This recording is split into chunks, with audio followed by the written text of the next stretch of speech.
Hello everybody, this is Moses from Zaatar Gardens. This is episode 55 of Gardening Without Edits. I'm going to show you an observation I've had for the past 2 years, but this year I really see the difference. Just from observation, nothing that I've read or anything, where I'm harvesting my donut peaches here. Let me zoom out a little bit so you can see it's a lot. It's hundreds, it's not 1,000 peaches this year. I've already given away 500 or so.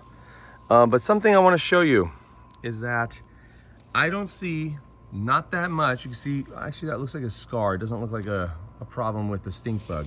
I don't see that much damage from stink bugs. Now let me show you my Babcock Peach. They're both white peaches. The limb must have died here. They're both white peaches. And let me get one to compare. So no damage from stink bug, maybe right there, maybe, but not bad. You'll see in a moment the comparison.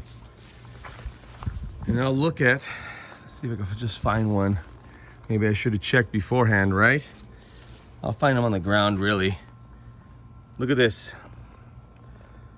That's stink bug damage. This is the Babcock Peach. Look at that compared to the donut peach. Every year, I don't know why. I don't do anything different to these two trees.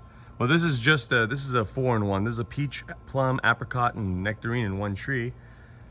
And I don't know. I mean, it's really deformed. I wouldn't eat this. Obviously, it fell on the ground and it's not ripe yet. But I wouldn't eat this. But you can eat this. I've eaten them.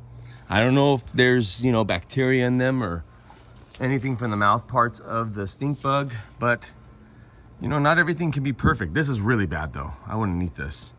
But this one spot right there, 1, 2, maybe 3, I just cut that part out and eat the rest, Things happen.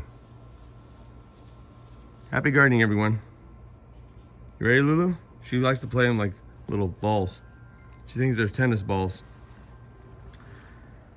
Bye.